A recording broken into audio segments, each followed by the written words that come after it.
Now, The Hunt Palmer Show. Boy, does it smell good. You're listening to The Hunt Palmer Show, brought to you by Rouse's Supermarkets on 104.5 ESPN, Baton Rouge. That's good. Live from the Mercedes-Benz of Baton Rouge studio, this is Hunt Palmer.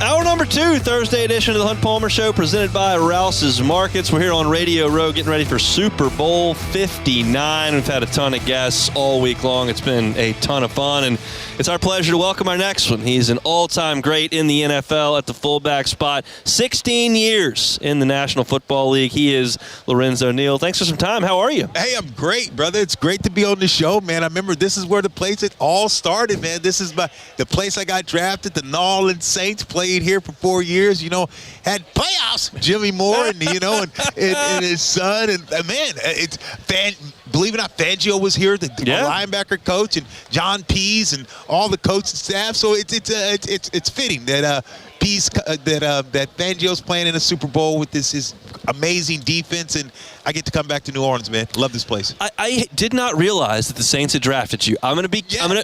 all the I'm gonna be on all the cards on the table. So you brought me on. Didn't know I was a Saint. Who that, babe? I was born in '88. Well, babe, I wasn't in the Oh league, no, I vividly remember you in San Diego and Baltimore and Oakland. I found out you were coming on the show. I was like, he got drafted by the Saints. Really? So and no beignets here, babe? You know what I'm saying? I thought you had me something good to eat yet. Nah, but they got you coming back over there. You didn't know I still had that New Orleans swing right now, right? You go make some groceries yet? Make some groceries. Now that's a New Orleans thing. See, I'm from North Louisiana, from Shreveport, so I would never. My wife is from South Louisiana. Oh, she'll say it. Okay, she'll say it was crazy. I come to New Orleans, kid from California, Fresno State, so. You got to realize, it's Fresno, and it's California, and you go to New Orleans. I mean, where the gator and the frog legs and the freaking, the jambalaya. So it was a culture shock for me from a small little country town of California, Fresno, to come out here. I was like, Mom, can you come out for a week? I go out, and I'm like, man, I talked to a girl, and I'm like, hey, I was like, hey, I met this girl, nice girl, and I'm like, okay, how you doing? Great. And I'm like, you want to go out? He's like, you want to go out on a date? Yeah. I'm like, oh, yeah. I mean, they answer the question for you. There you go. I'm like, I'm going to go make groceries, yeah. Or you want some gum, yeah. So it was like a culture shock for me. I'm like, can I answer the question? Or are you asking me? But I love this place. Food's great, by the way. Tell me about being a Saint in the early 90s. It was, a lot of people my age, the Breeze era is kind of all we know. But clearly, Moore had some really good years in New Orleans. Not when I was here. I know. But what was it like when you were here? Jim Moore is an awesome guy. I know, Jim Moore Jr., doing a great job at Connecticut. Love the family. Jim Moore, I come here to New Orleans. They trade Ironhead Hayward for me, and he goes to Atlanta, and they bring me in. I was picked number 80. I was drafted 87th overall in the draft.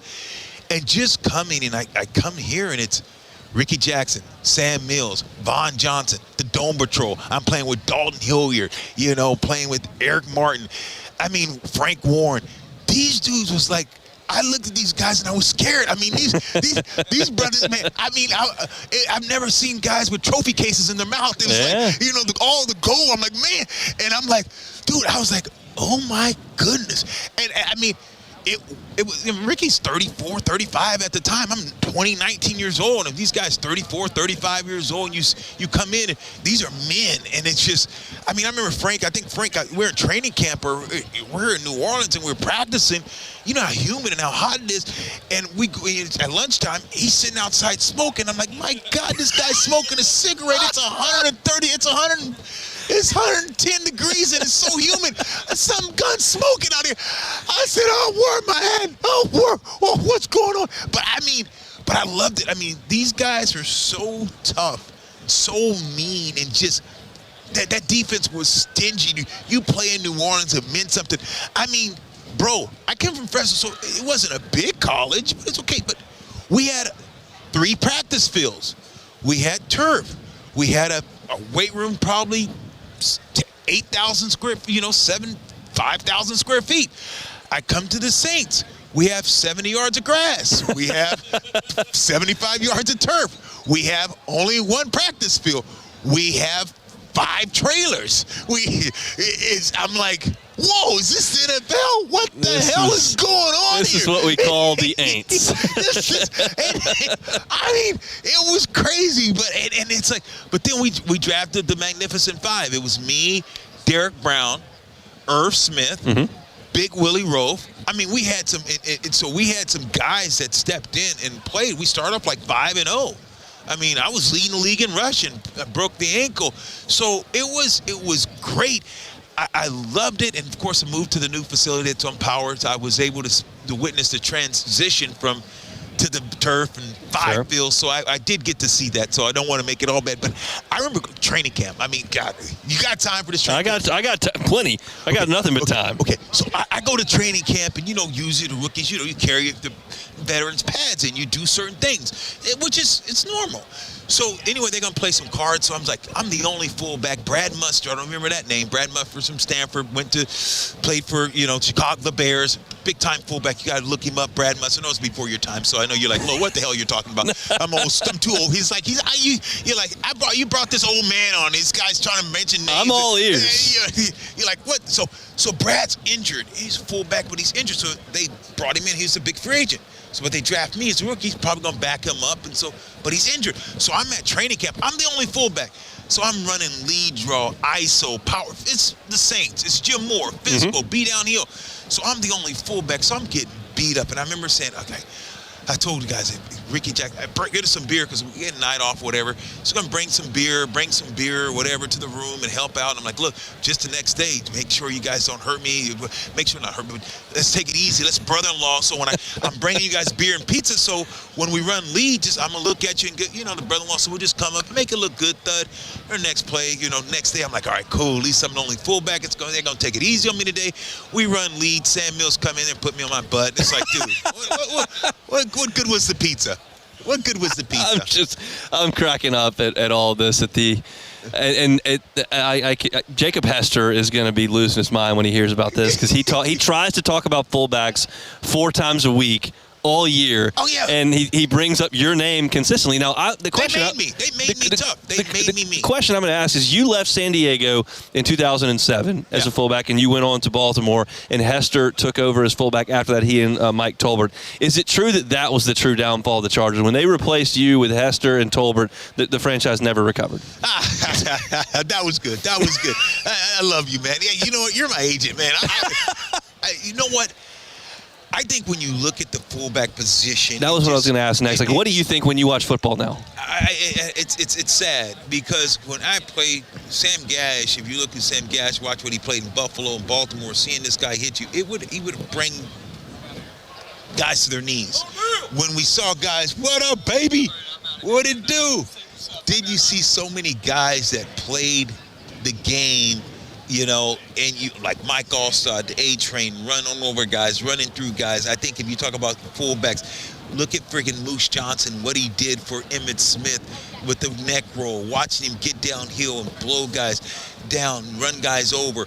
I look at another guy, played for Detroit Lions. People don't talk about Detroit, Corey Schlesinger. Good fullback, blocked hard. I wanted another fullback that should be, when you think about great receiving fullbacks, I think the greatest fullback that played the game as a receiver is Larry Centers, Arizona Cardinals. Yeah. Go watch what he did. And they look at, when you look at punters and you look at certain guys, but you go bring on linebackers. You go get Ray Lewis. You know who he is. I do. You ask Ray Lewis, what happened when you block against a guy like Sam Gash, a guy like Neal? Go ask these linebackers, Jesse Tuggle, the guys of yesterday. Go get Brian Urlacher and ask Brian Urlacher about guys like Sam Gash, Neal, Mike. Go ask them. Go get those guys. Go get Brian Dawkins, Hall of Fame, and ask him, hey, what happened when you block a guy like Neal? Go get these guys and talk about what it meant to the game. But you don't have the Mike Allstott or Sam Gash or, Moose Johnson, one of those guys in the Hall of Fame. And they say, because they don't get enough plays. Well, you got punters, field goal kickers in there, and punters, we play more. It's like, I think it's horrible because when you watch the fullback position, you go pull up tape of these guys that I'm talking about, We displaced linebackers. Yeah. We moved them out of the hole. LT, you look at Corey Dillon, and when I was leading the way for Corey Dillon, Eddie George, all these guys, and Sam Gass, all those guys, what they did, it's a shame, I think, that people don't talk about the fullback position, and it's a dying breed. And that's what Hester talks about all the time. But on the other end of that coin, I think you have seen this year the reemergence of the running back. Oh, no and question. so that's got to make you smile. It makes me smile, and the only thing is missing would make me have a bigger smile if Kansas City Chiefs wasn't in this and it was Baltimore in Philadelphia.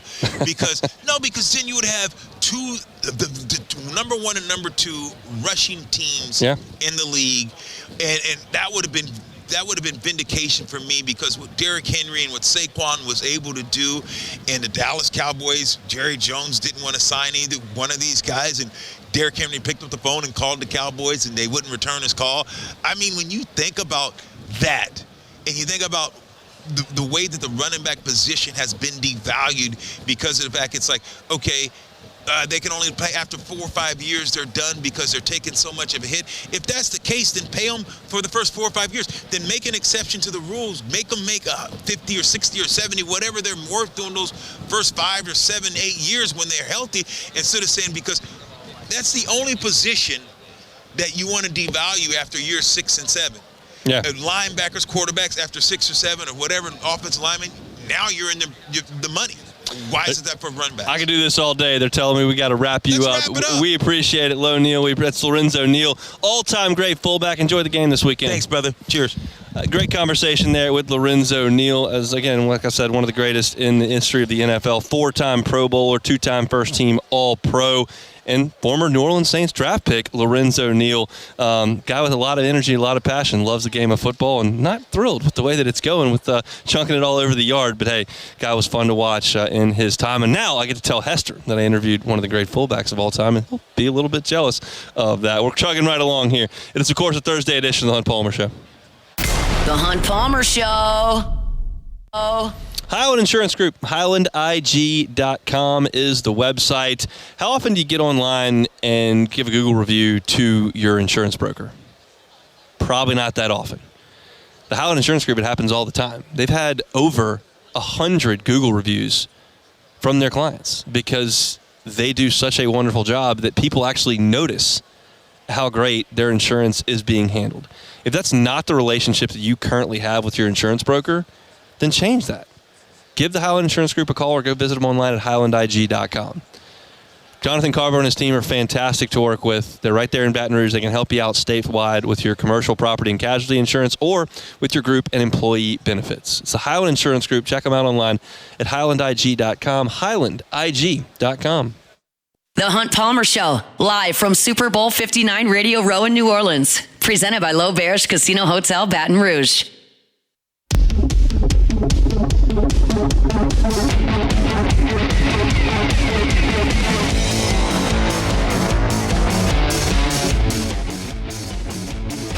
Thursday edition of the Hunt Palmer Show, presented by Rouse's. Lorenzo Neal's got some energy, huh? I got 3 text messages during that interview from folks that are listening going, man, this guy can talk. He was fired up, and they had to pull him out of there. I was going to get him to talk about Believe Network, but he's part of a podcast network that talks a lot of football. So if you're interested in hearing more of Lorenzo Neal, what you just heard there in that segment, highly suggest go check out the Believe Network. He's a ton of fun. One of the things I noticed, he's got that Booger McFarland type deal working with the hand where the fingers are just a little bit out of whack because he had a lot of collisions in his day. You play 16 years in the NFL, and your main job is just to run into 245-pound linebackers. You might mess some fingers up. And Neal certainly did that, but had a lot of fun with that conversation for sure. Brian Kelly met with the media yesterday. I want to take a little bit of time to talk about that. I thought I mentioned the first hour about Brian Kelly talking about the Greg Brooks situation, so we'll kind of leave that there in the first hour. But he called the press conference to talk about the transfer portal class that LSU's put together. And this was the first cut, just kind of talking about what the goals were and how he feels LSU accomplished those in December and early January. We had 16 total transfers come in, 8 on offense, 7 on defense, and 1 special teams player. And we're pretty excited about that. They give us a experienced group that has played high level football and blends to the existing program that we have. So from that perspective, combined with 3 straight top 10 high school signing classes, we wanted now to enter into adding to that roster. And I think we addressed it, and we believe that this group now is such that we can compete for a championship. And there it is. Like, that's pretty clearly stated. We believe now that we can compete for a championship. I was a little surprised to hear Brian Kelly entering year 2 say, yeah, we can't get this done. And that was with Jaden Daniels, Malik Neighbors, and Brian Thomas. But we watched that defense play, and I think you could have Matt House call on the defense. I think you could have name your elite defensive mind in football. Nick Saban, Vic Fangio, Steve Spagnuolo, whoever, Dave Aranda, like whoever you want to say. I don't think anybody was going to coach that defense to be awesome. Now, they could have been better than they were. They were not coached well. But I think Brian Kelly probably knew that it wasn't quite there. But I do think he probably thought year 3 would be a little bit better. And I think we all did, and it was not. But the expectations are very clearly defined. There's nobody on a different page here. Everybody's on the exact same page. Brian Kelly, the team, the coaching staff, the talking heads on 104.5 ESPN Baton Rouge, and the fan base. Everybody is looking at this going, okay, it's year 4, quarterback's back, you're signing high school kids, you went and spent a bunch of money in the portal, you've got the $1 million match, you've raised the money, the NIL funds are there. Like, everything has been put together for 3+ years. There's only one acceptable outcome of this season. Everybody's on that page. And so we'll see what happens. But it's nice sometimes from our spot to sit here and hear a coach very plainly on the record and go, yeah, we're here to compete for a championship now. And so that's where we push off the dock from as you get into spring football that comes up in about a month. And then we get into the summer and into fall camp coming up in August. All right, let's go further with the portal plan to build that championship roster. The big picture plan is exactly what you said. It was to surround Garrett on offense, to give Blake the pieces that he needs on defense to have a championship roster. And I believe we did that on paper. Now we need to go to work on that. And that work is in the details over the next few months. The paper is the part that puzzles me when we start talking about 3 straight top 10 signing classes, because as everyone has been made well aware by me, or you look at this signing class from 3 years ago, it's gone. The Deshaun Womack, Shelton Sampson, Zalance Hurd class that featured, Kylan Jackson, that class has moved on. Like, you don't have almost anything remaining from it.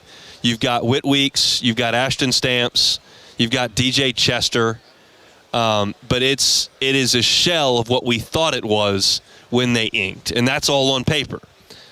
The paper thing doesn't really work. Now it's putting people on the practice field that can make this thing go. There was a time where the paper thing kind of worked to an extent. I could look at the recruiting rankings over the course of 4 years, and I could go, that team is going to be really good, that team is not going to be good. I could look at the recruiting rankings from Urban Meyer's Florida teams or Les Miles' LSU teams and go, that team's got a chance to be good. I can look at the same recruiting rankings for Kansas State and Cal and go, they're not going to be very good. Now, the recruiting rankings don't matter that much because half the players or more don't stay. But you, year by year, assemble talent, and some of the services put star rankings on the recruits and whatever. But you've got production, and you understand kind of what you're putting together. But it does have to come together in the fall. And that's where you got to throw the paper out, and they got to put the pads on and make it work. But clearly there's been a change in philosophy with the football organization at LSU. And this is the first step in truly trying a different way. So we'll see kind of how it goes. Now, the question was asked, have you seen any recruits, any of the portal guys that have stood out early while they've been on campus for almost a month?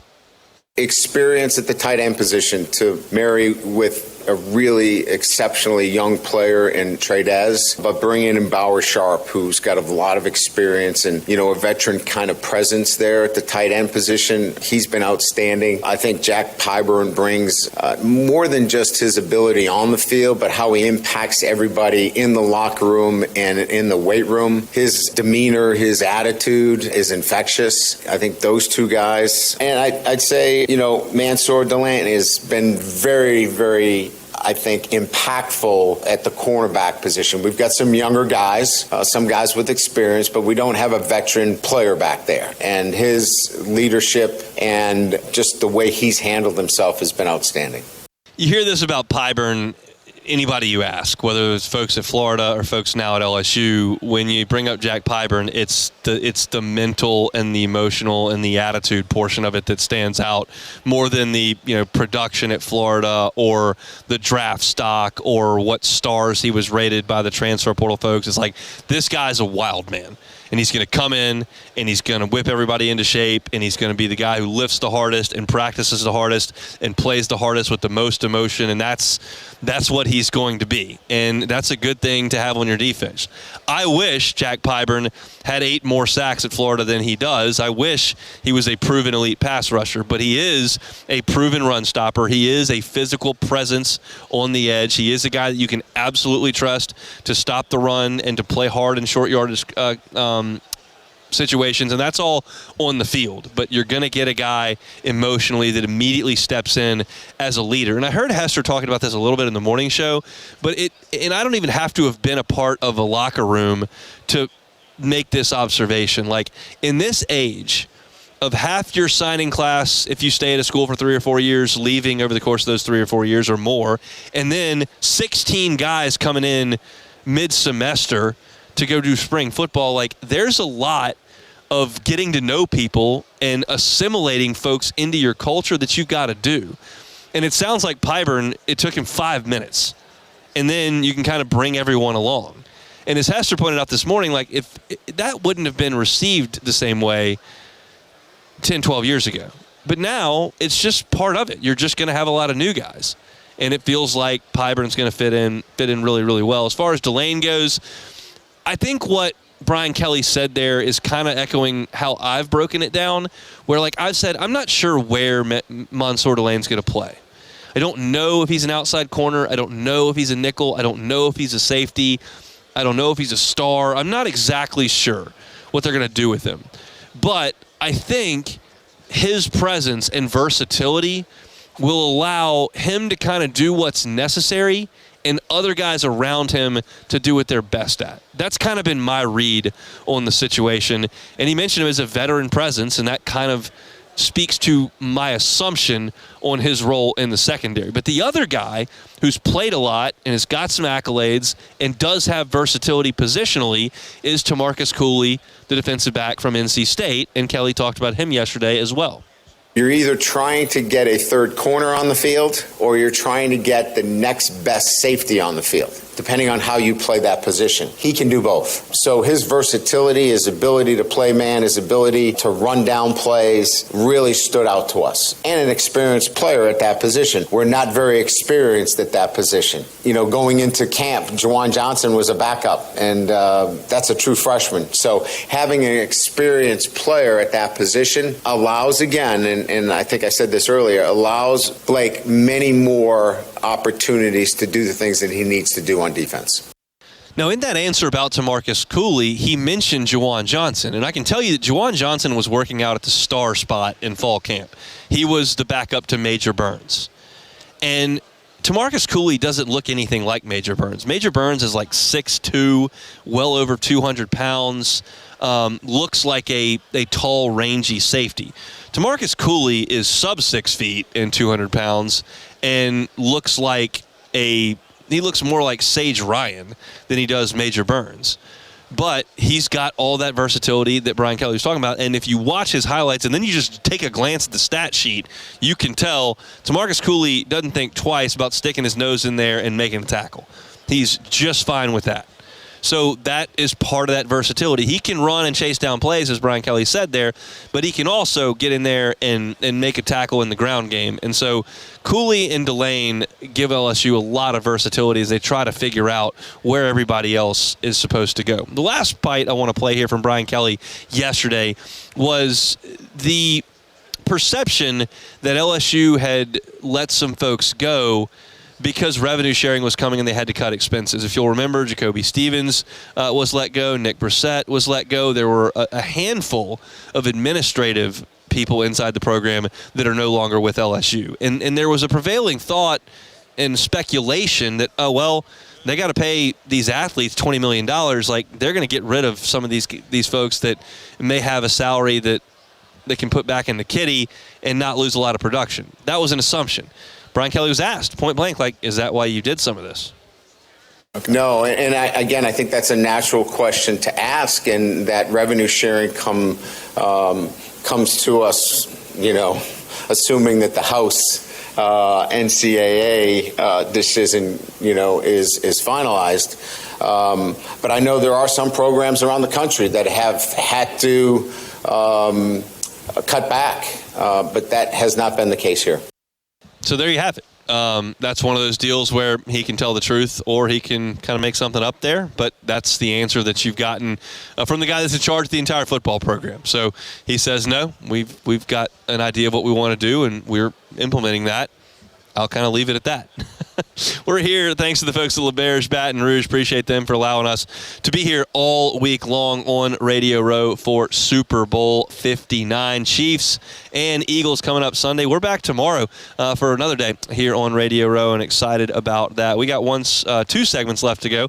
Scheduled to have Ricky Cobb from Outkick. That's not going to work out today. Looks like maybe that could happen tomorrow. Maybe 2 o'clock tomorrow is what that looks like. So I did have something that I'd like to talk about. We'll do a little baseball when we come back. The Hunt Palmer Show. This is the Hunt Palmer Show, brought to you by Rouse's Supermarkets.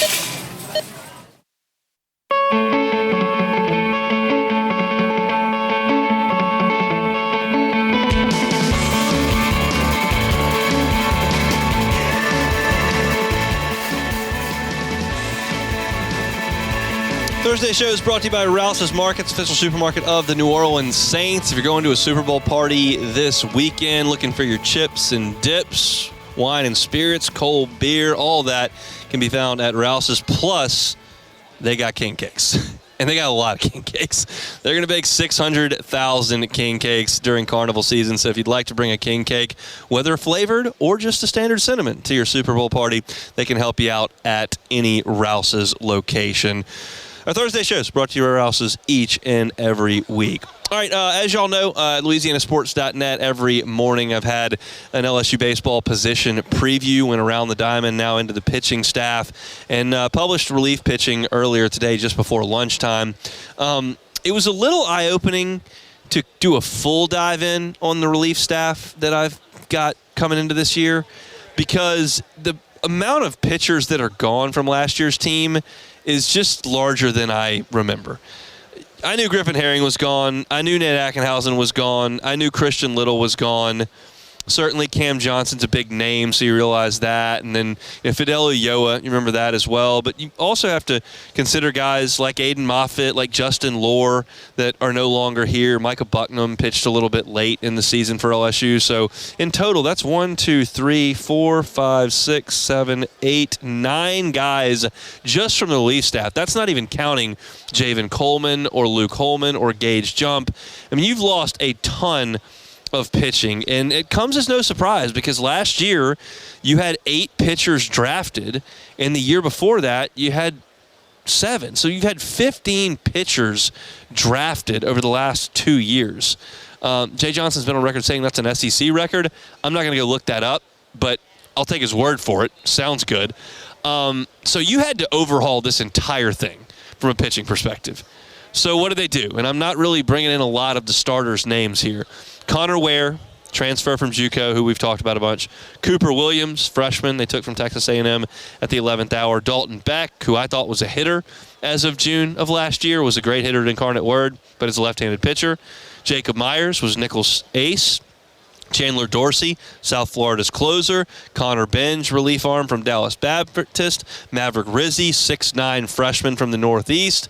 And then you got Dylan Thompson, who's a freshman right-hander, and then Grant Fontenot, who is a transfer from ULL. He actually pitched at LSU, then went to ULL, then came back to LSU. So there are a lot of guys that are brand new to this team on that list. You've also got Gavin Guidry, who could be a reliever, Cade Woods, Jaden Newt, DJ Primo. Lots of arms. So how do I think this thing all shakes out from a relief perspective? Well, I profiled the starting pitching yesterday. I think right now, Cade Anderson, Anthony Ianson, and Chase Shores are likely the first three pitchers. That can change. I'm not 100% on it. I feel like Anderson and Ianson are virtual locks. I think Shores has got a chance to get that nod. Maybe it's Guidry. We'll see. But that doesn't include William Schmidt. It doesn't include Kason Evans. It doesn't include Zach Cowan. So there are guys that I didn't mention in this breakdown of the relief staff that are going to factor in relief pitching one way or another. So you've got a lot of arms that you've just got to find 4 or 5 of them that you can really count on week in and week out. And that's easier said than done. LSU has struggled with that each of the last 2 seasons. Now, it didn't help them 2 years ago that Chase Shores and Garrett Edwards were both guys they could count on, and they both got hurt. But last year you stayed relatively healthy, and you struggled to find a third starter. You struggled to find guys outside of Griffin Herring to pitch consistently. So there's never a guarantee that you've got enough dudes, but it feels like LSU's got a good chance. So if I suggest that Anthony Ianson, Cade Anderson, and Chase Shores are starters, that puts William Smith, Kason Evans, and Zach Cowan back into the bullpen, as well as Gavin Guidry, and I think those guys will factor in. I think we're talking him up a little bit more than maybe is reasonable, but Connor Ware feels like a star, and he feels like a stopper, and he feels to me like a guy who's going to fill that Griffin Herring role. And I think there's reason to believe that right now, Jay Johnson thinks that if I've got 3 games that need to be closed on a weekend, the guys I want to be getting the last out in those games is Connor Ware and Gavin Guidry. I think those are the 2 likely highest leverage end of ball game arms for LSU. I will also tell you that I think Kason Evans is going to factor into this thing in a big way. He's not a name that was brought up a lot in the summer, not a name that we mentioned much in the fall, but based on some of my discussions with the folks over at LSU Baseball and then seeing what you see in the scrimmages, Kason Evans is a handful. He throws 99 from the right side. The breaking balls he's still working on, but it's good enough when you compare it with 99. And I think he's going to factor in. Everybody always says, well, what about William Schmidt? What about William Schmidt? I'm not dismissing William Schmidt at all. He's really good. William Schmidt had the best high school breaking ball in America last year in terms of spin rate, production. It's awesome. But I like Kason Evans today to get 3 outs a little bit more than I like William Schmidt. But remember, Zach Hess was a guy in his freshman year they weren't exactly sure what to do with. He started some midweek games, did a little bit of work out of the bullpen here and there, and then they let him just go into the back end of games and air the ball out and throw it 97 and spin the slider as hard as you can, and he became a force in the postseason. And I'm not ruling that out with Evans or Schmidt. I think right now Ware and Guidry are the more likely candidates, but I like those 2 freshmen. Another name that I was told back on Monday that the staff really has enjoyed in the preseason portion of practices, so the last 2 weeks, has been a name that I didn't pay attention to a lot of in the fall, and that's Connor Benj. He's from Dallas Baptist. He throws about 94, 95. He does have a pretty good slider. They feel like he's a pretty viable option in the middle innings. So to me, I think the bullpen kind of shakes out like this today. I like Zach Cowan is kind of an innings eater for a long relief guy. He's pitchability. He knows how to throw 4 pitches for strikes. He's been an ace for Wofford. He's pitched in high leverage spots. He was in an elimination game last year as a starter on Saturday in Chapel Hill Regional, and he threw 6 shutout innings. So I think that he's a good long option. I think you would look at Schmidt and Benj as guys who, and Kason Evans as guys who would be a middle inning setup type guy, along with Chandler Dorsey and Myers. Dorsey has closing experience. Myers has elite stuff, although I don't trust that to be over the plate at this point. And then I think you're bridging a gap to Guidry and to Ware. And I absolutely think that Guidry and Ware can be called on for 3, 4, 5, 6, 7 outs in a given game. They're stretching both of them out right now to look at them as starters. And if you told me June 1st that Connor Ware was a starter for LSU, I'd believe it. I think that Jay Johnson would prefer to have him at the end of games. He has said repeatedly in off-season press conferences, one of my best pitchers will pitch at the end of games, and I think he's speaking in this point directly to Connor Ware, taking over from Griffin Herring, who was clearly one of their best pitchers. But I think that's kind of how it shakes out. And inevitably, one or two of the guys that I mentioned are not going to have a great year. That's just the way it goes with pitching, especially when you're as transfer heavy as LSU is. But you just need probably 4 of them to really be trustworthy. And that's enough all too often to win 2 of 3 or all 3 games in a weekend if you can get good starting pitching, which is not a guarantee for LSU, but you feel pretty good about where the staff is from that perspective. So if you'd like a little deeper dive on that, some numbers and a little bit more wordy interpretation of it, you can find it at louisianasports.net. In fact, you can find every position preview that I have done over the last 2 weeks at louisianasports.net. Just go to the Teams tab on the top of the site and click on LSU Sports, and you'll see every position preview right there under the LSU Sports tab. We're here and brought to you by LeBear's Baton Rouge. We'll take one more time out and close it up for a Thursday edition of the Hunt Palmer Show. The Hunt Palmer Show. The Hunt Palmer Show, live from Super Bowl 59 Radio Row in New Orleans. Presented by L'Auberge Casino Hotel, Baton Rouge.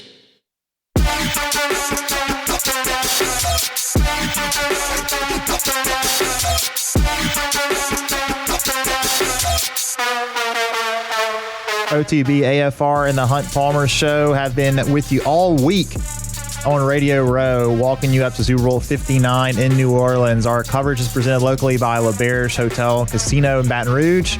Listen on 104.5 ESPN Baton Rouge, and you can watch on 104.5 ESPN YouTube channel. Got one more day of coverage from OTB, AFR, and, of course, the Hunt Palmer Show. And 104.5 ESPN Baton Rouge and Citizens Bank and Trust want to help cover your car payments. It's a $5,000 grand prize with a bonus chance to win free car washes from Benny's Car Wash for 6 months. We're also letting you earn extra entries by subscribing to our LouisianaSports.net daily newsletter. To sign up, visit 1045ESPN.com. Big day for LSU down here at Super Bowl 59. It's been kind of a who's who of LSU football. Today I have seen, personally, Patrick Peterson, have seen Joe Burrow, have seen Malik Neighbors, have seen Andrew Whitworth, and Kevin Minter just walked up, and he's going to join Matt coming up here in 10 minutes to kick off AFR. So just a lot of great LSU football players all time that have been walking around, and that's just kind of the beauty of where we've been all week. It's been a heck of a time, and we've enjoyed the heck out of it. Thanks to the folks at LeBear's Baton Rouge for making it all possible. It's been a fun show, fast-moving 2 hours. We're just about done. Beck, we got any take it or leave it on your end? Absolutely. Wow. Take it or leave it. Take it or leave it. Take it or leave it. Today's hottest stories in sports, news, and sometimes even Hunt's life. The question is, will he take them or leave them? Just take it. All righty. First one here. 16 at the Waste Management. Take it or leave it. I'll take it. I'll take it. Week. I'll take it. I think it's stupid that Liv tried to rip it off, but that's part of their shtick, just being stupid. I like 16 at the Waste Management. I don't necessarily need them to chuck 5,000 beers on the green. Yeah, that's not good. After things happen. That's not great, but the raucous environment, cheering for great shots and booing bad ones, and guys wearing hockey jerseys and cheering up the crowd. Like I can get down with all of that once a year. We don't need to do it again every week, but that's to have a little bit of an identity. That's I think cool. All right, next one here. My Live fantasy pick. Take it or leave it. Leave it. I didn't read it. I don't even know who you picked. Yeah, you I did, saw Hunt. this Yeah, you stupid did, thing Hunt. that said live fantasy pick, and I never read another thing. But I texted you back. to some all the inflammatory people listening statements. out there, you need to know that the reason why I sent Hunt a live fantasy pick is because he was doing so terrible with his fantasy picks on the PGA Tour that he said he wasn't worried about it because at least he still had live fantasy coming up. So that's why I did it. I don't have live fantasy. There is no live fantasy because it's not a real league. It's like I don't have a fantasy league for the 10-year-old youth soccer league down the street. There's no fantasy for that either because it's not real. It doesn't count. No one cares about it. So you don't have a fantasy league for it. You have fantasy leagues for the leagues that count. The NFL, fantasy football, good. NBA, fantasy basketball, got it. PGA Tour, fantasy golf, love to see it. Live, fake, same as youth sports, doesn't matter. All right, last one here. The Pels traded Brandon Ingram to the Toronto Raptors for Bruce Brown Jr., Kelly Olynyk, 1 first-round pick, and 1 second-rounder, according to Shams Charania. Take it or leave it. I take it, I guess. I'll take it. I mean, it wasn't going to work the way it was constituted. They tried. I'm not even sure I could sit here and tell you that it was a bad job David Griffin did. There's just no way to evaluate it. I think the position that the Saints have been put in is due to very, very poor general manager work. I can't quite say the same for the Saints. I don't know that it was good. I mean, for the Pelicans. I don't know that it was good, but I don't know that it was bad. It just never worked because they couldn't stay healthy. And I guess you could have theoretically foreseen Zion's injury issues to an extent because of the body type and the athleticism and the explosiveness and all that kind of stuff. But you still had to take him first because he's just a ridiculous talent. And I don't think anybody necessarily saw Brandon Ingram's injuries coming up, but they have, and they've coincided a ton, and there's that stat that's bouncing around. They played less than 2 full seasons together on the floor in 5 years, and you're not going to get an equal return from Brandon Ingram because he's one of the 15, 20 best scorers in the league when he's healthy. But this is the way the NBA works. You pawn off your star, you get a couple of role guys and a couple of picks, and you try to start over. So I guess that's what the Pels are going to do. It's a bummer, and I wish they were more relevant, and I wish basketball in the state wasn't a complete dumpster fire outside of the women. But at this point, you would be hard-pressed to suggest that it's anything else. They're struggling to get much right in Pelicans land, and LSU is moved to 1-8. So that's it. I guess that's take it or leave it as well. All right, we've done all we can do on this Thursday edition. We're presented by Rouse's.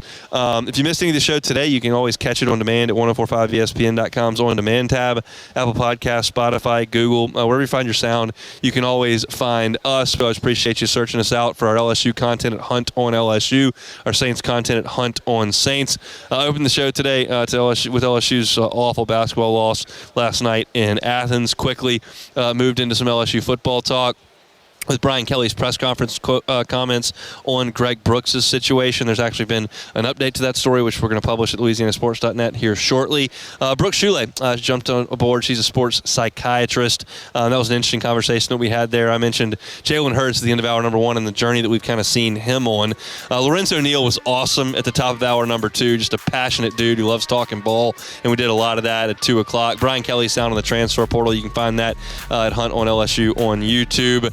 And that's it. Matt's about to drive you home. Kevin Minner's going to crank things up here very shortly. We'll see you tomorrow. The Hunt Palmer Show.